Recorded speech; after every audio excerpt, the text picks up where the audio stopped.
Assalamu alaikum wa rahmatullahi wa barakatuh. Welcome, dear brothers and sisters in Islam, to Book Review. In the past decade, many life problems faced Muslims and Muslim nation. This led to the importance of psychiatry and psychology in our lives. A lot of people are suffering. A lot of people have problems. A lot of people need a doctor to talk to. Today we have a very interesting book. It's called Psychology in Islam for Aisha UTZ. We have a very special person with us today to review the book.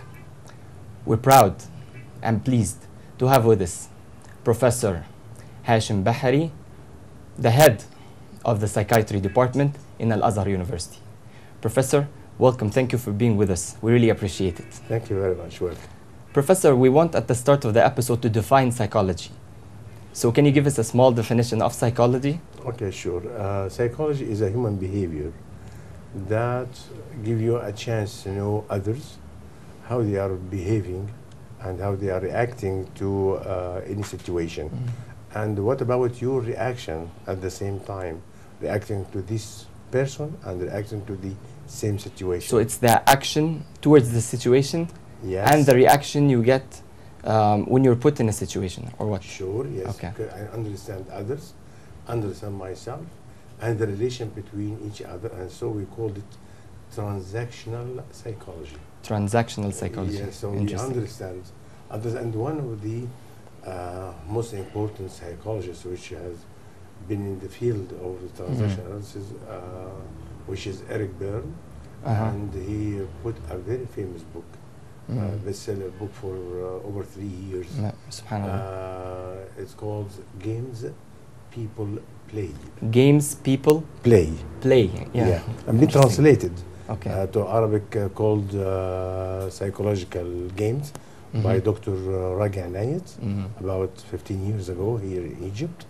And I put some of it regarding my translation and my examples in my website. And we try to give the reader an example about the situations we are facing on a daily life events, and how to understand it, and how to put a plan to react with others, to have a very good communications based on understanding and respect, regardless what about the other's personality. Maybe you are different in a different situation, and we have different point of view, but we have to respect each other. Exactly. Professor, a lot of people are mixed between the difference between psychology and psychiatry. So can you elaborate on that? Sure. Psychology, as we mentioned before, is the understanding the person behavior. But let's take it step by step. When I have a problem that maybe I have some changes in my behavior, that in the early morning I have some what we call it bad mood. Depression. Not up to depression. Okay. It's just bad mood. Just a bad mood. This is normal in our life. Maybe Okay. I have some bad events. But when it comes at the start of the day and it changes till the end, at the end of the day, that's a problem So, there. yeah, so when it continues and affects my life, either socially, occupational, and my own behavior in the day affected really in depth regarding my health activities, the caring of myself. In this point, maybe I'll go to a friend like you to tell me, let me find a way to help myself, and they'll advise me. It goes like that sometimes, but if it doesn't go, I go to a doctor by a disorder called depression, and at that time, That's a psychiatrist. at that That's a time, psychiatrist. we went to a psychiatrist seeking But the one who help. just speaks with you is more to a psychologist. Yes, yes. But they overlap. Yeah, because psychology, you know, this is a person, a psychologist, a person graduated from Faculty of Art. Okay. And the psychiatrist graduated from Medicine. Faculty of Medicine. Yeah. So the psychiatrist gives you medicine, the psychologist can't. The psychology, no way to give medicine and no way to give diagnosis. Psychiatrists can do both, can give medicine and can give sessions, psychiatric sessions, and maybe after a couple of months, I'll go to Saudi Arabia to give a workshop in dynamic psychotherapy. That's in Saudi Arabia. Yes, and this will help the professors, lecturer, and the psychologist there to understand what about dynamic psychotherapy and how it affects the person's health and how to do it in Saudi Arabia. So we now understand a little bit why the author chose her title to be Psychology in Islam and not Psychiatry. Yes, sure. Yeah, because psychiatry is more into medicine and psychology is more into speaking about the problems of the person who comes to the psychologist, right? You know, Muhammad, that what we mean by psychology is the interaction and the interrelation between me, society, and Allah. It is integrated. Me, society, society, and Allah. Me, myself, starting from the first beginning, even during pregnancy. Then the development of the person during all his journey in life till now. And through all this journey, what about his reaction with Allah? Through his father, mother, mosque, anyone. So that's the link between Islam and psychology. Yes, because psychology, it means that you are looking to this person from inside to outside. From inside, which is subconscious, which is affected from the relation between this person and his society, starting from the very small family to the very big family. Then this big family, they all affect his psychological upbringing. Yeah, his behavior. And of course, the small and big family which affects him, being affected from Allah. So it's three circles interrelated and integrated and affects our behavior on the daily life.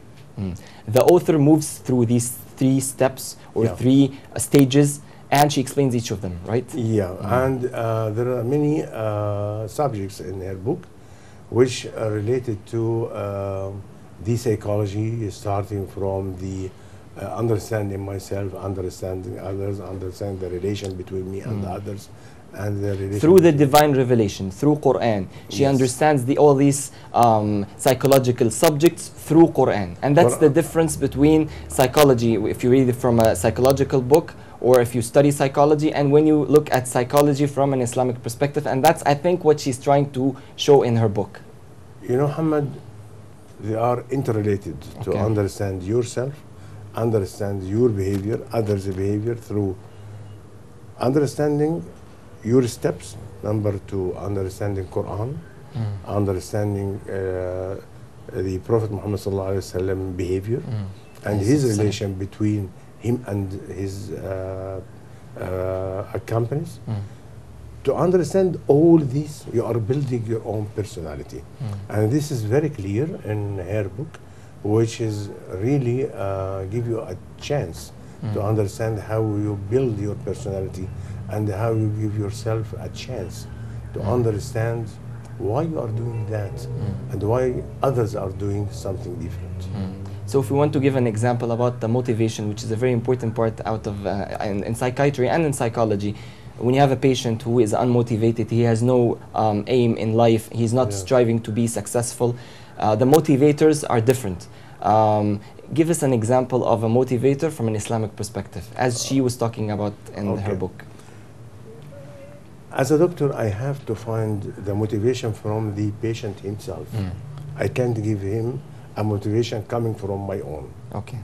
Because it will give him some confusion about, is he gonna do and he's build his personality or gonna follow my orders? My aim is to give him a chance to rebuild his personality. So I'll find what is inside him related to his goals and others' goals, his family, and at the same time I try to link between his goals, society goals, and Allah goals. And I'll rebuild by his words and his plans. By his words? Yes, sure.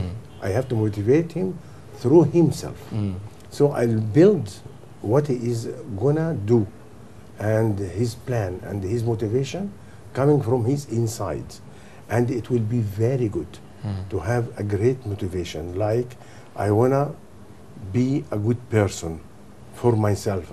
I want to be proud of myself. For my nation, for my ummah. Then I'll be proud of myself towards my nation in front of others, and I'll be proud in front of Allah at the end. And the reward from Yes, on the day of judgment. And at this point, when you build this motivation regarding himself, others, and Allah, it will be a very good motivation for himself, not now, but for the future being. But I mean, I wanted to elaborate on the point of the reward on patients. Like a lot of your patients, I'm sure, they come with problems, very big problems that make them stop, that make them unwilling to produce, unwilling to work, unwilling to go ahead, depressed, totally out of life, totally feeling they have nothing to do, they can't solve their problems.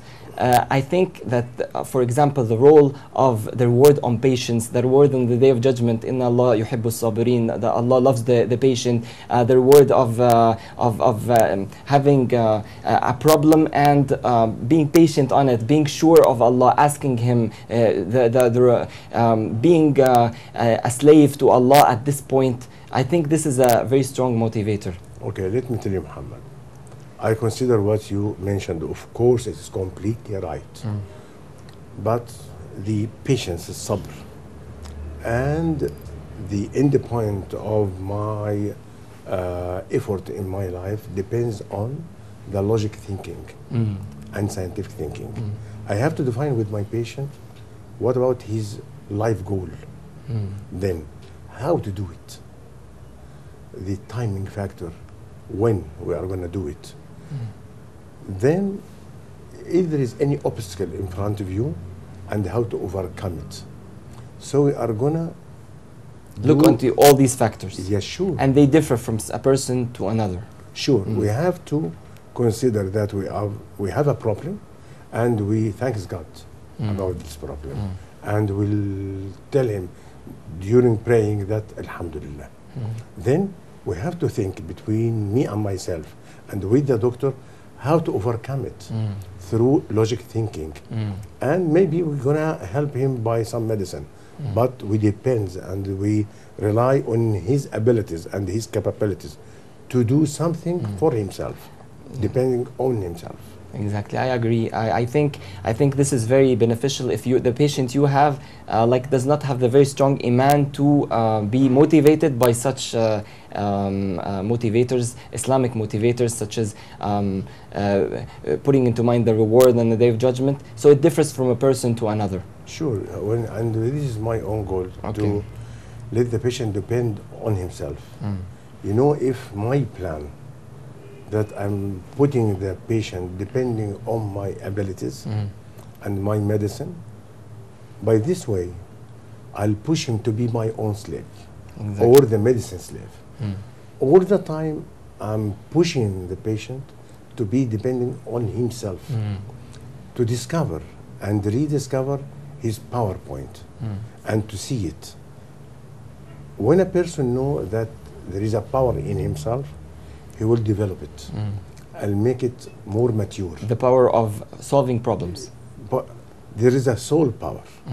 There is an inner power coming from himself that he is a human being, a respected one, and he must in a very good situation, in a superior one, because Allah created him. So I have to consider it.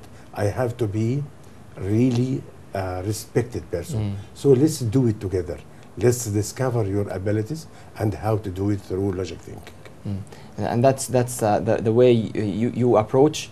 But the way she's describing, I think, is the iman motivation and the Islamic approach. Yeah. I think she is talking more into the Islamic approach. And her book, you talked to me before the episode and you were saying she ignored, or she went over the psychological approach that is studied in psychology in general, and you said she concentrated on the Islamic approach, and that's what she's bringing new in her book. No, there is her book coming from a psychology point of view, and now we are developing or linking the psychology and psychiatry together, Okay. using the power of Allah inside ourselves. And we have to know it all the time. Every patient I have, I know that there is a great power in his brain, his mind, his soul, that he is really, maybe he can't use it. And I'm helping him to use it. But at the same time, I want to use his mind and his thinking approach to know their logic thinking. So I do use two powers at the same time. The faith power and that's what she's approaching. Yes. Okay. Yes. And which I agree. But at the same time... But you were talking to me that it's very limited, like she should have extended her point of view to other motivators or other ways of therapy. You are right. You are right. So we have to do both to give a great benefit for the patient. Okay. Okay. We will take a short break and we'll be right back. So stay tuned. Don't go anywhere.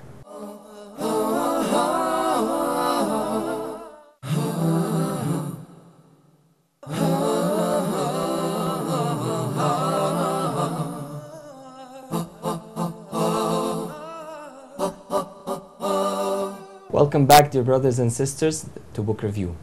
We're talking about a very interesting book, Psychology in Islam by Aisha U to Z.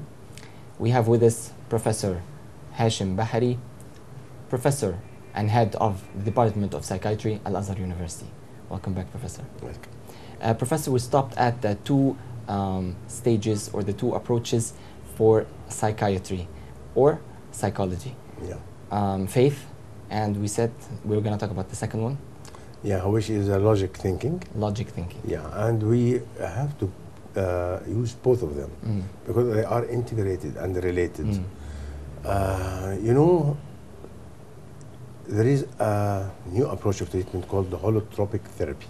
Holotropic therapy. Yeah, which is the whole person, which formed of three components. It has three components. Yeah, one of which is the human being, the body, physics. Then the psychology, the nafs. Then the... She spoke a lot about the nafs in her book. And there is a mind, the thinking. And we have to consider the three of them. And we have to interrelate the three of them. And let's talk seriously about, from our own experience even, when I have a physical problem, of course, I'll be obsessed about that. But can you give us examples of physical problems? Yes, sure. And if I have a physical problem, that my hand is not moving well, I'll be obsessed about that all the time. And from a psychiatrist. Yeah, this is what I'm talking about. Your hand doesn't move well when you have a psychological problem? Yeah, of course. How come? What I understand is that you feel depressed, you might feel like you don't know how to sleep, stuff like that, but I don't think hand not moving has anything to do with psychiatry or psychology of a human being. You know, Muhammad, it depends. I'll give you two examples. But this actually is one of the diseases. Yes, sure. That you face. Sure. If there is a young man, 18 years old, and he discovered that he can't move his right hand. Suddenly? Yeah, it would be severely depressed. Because there is, of course, that you take great power from him, that he can't write, he can't move his right hand, he can't do anything with the right hand. So depression leads to all these disorders? Yeah, when I have depression, it affects my physical activity, and vice versa. When I have this type of physical problems, like what we mentioned before about my hand, it causes this sort of... Oh, so it goes vice versa? Yes, sure. Give me some sort of obsession, depression like that, and at the same time, I can't work well because all the time I'm thinking about losing my ability. Yeah, sure. And in this time, I have to consider the three components of the human being, and I have to respect all of them. What are these three components? The mind, psych, and physical approach. The mind, psych, and the physical approach. Yes. Three of them are very important. Can you explain, just give a brief about each? My mind, which is my thinking, my ability in the work. For example, Okay. I can't work well because I lost my right upper limb power. Okay. And I'm psychologically depressed because I lost some. That's the mind. The second Yeah. one is the psychology. Psychology. Yeah, Okay. which is I'm really obsessed, depressed because I lost my ability. Physically, I lost really that I can't move it. But this ability you lost it for an external reason, not for, because out of the It depends. depression. يعني consider it as a broken bone. It goes the same. Okay. And at that time, when I'm And the gonna third component, physical. physical, yeah. When I'm gonna deal with such patient, I have to consider the three components. I have to support each one of them. I have give him the best physical treatment for his bone, for example. Okay. Number two, I have to let him say psychologically, thanks God for giving me this Okay. broken upper limb, because And that's the approach that the author is talking about. yes, Okay. about thanks God for everything. For everything. Yes. And number three, we have to think what we can do, how we can consider this broken upper limb is a benefit for me. Maybe give me a time to read more. Look at the wisdoms. And that's the Yes. chapter she's talking about, wisdom of Allah Yeah. in all the bad things that happen to us. You are right. We have to find the positive approach, the positive way of thinking to change the depression to motivation. And this will help the number one, my psychology will improve from depression to be normal. Number two, it give me time, maybe time to read. But do we need medicine all the time to cure depression? Or is it through talking and through talking to a psychologist or through a book like this, reading a book like this? It depends on the type of depression. You know that we have Severe or middle? we have or about okay. 46 46 types of depression. Some of it, about 3 or 4, doesn't mean need medicine, but the rest needs medicine. Okay. So we have to consider it. Like But, how much of the 46 need medicine? Most of them? Or? 46, about you can say 41 to 42 needs medicine. Yeah. That's a lot. So, yeah, but this is a minimal percentage. Okay. I mean that when we have it like that, 60% doesn't need medicine of our population, which has a very minimal depression, and the 40%, the rest of it, which maybe needs. So medicine. the 42 or 41 are physical disorders that cause depression.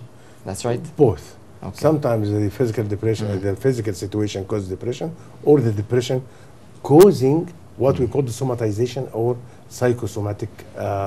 Sometimes you And know what's the psycho? somatic. Yeah. Give you an example. When we have a great problem in our life, and this is mainly facing the personality which is immature personality. I'm having a problem with you, and I can't And face immature it. have a problem and he can face it, like teenagers. For example. Okay, our And youth. I yes, and I can't face it. So I'm afraid from your aggression towards me. So I give my Like maybe smoking, for example, anyone. drugs. Sometimes like that. Sometimes because I late and didn't go back to home at the time we has a deal about that. Okay. And because of I'm afraid from this confrontation, my hand stop moving. Okay. It is subconsciously. I don't And it mean stops. it. Yes, stops. And if there is a father and have a confrontation with his son about his behavior, and at the same time he found that his son can't move his hand, he will seek his attention and take his attention to this right upper limb and goes to the hospital suddenly, and they run after his. And that right doesn't limb. actually cure the problem. Sure. So, as a psychologist and psychiatrist, I mean psychology as a clinical psychologist. Okay. As a clinical psychologist or psychiatrist, we have, after curing this psychological paralysis of the upper limb, we have to face the problem between the father and his son. And let this son have a mature personality to deal with his father in a proper way. Interesting. I want to move on to the very important part that she speaks about the fitra. Yeah. Can you elaborate on that? Al-fitra, which is the genetic approach affecting others. affecting me myself and affecting my behavior towards others. Okay. I mean, you know, in our behavior, Mm. there is 20% of our behavior coming from the Genetics. Yeah. Okay. And the 80% which is developmental. Okay. And 80% development. yes, coming from the situations and The surroundings. circumstances, Okay. yes, surroundings, And the upbringing yeah. and so on and so forth. And the fitra Mm. related to the 20%. Okay.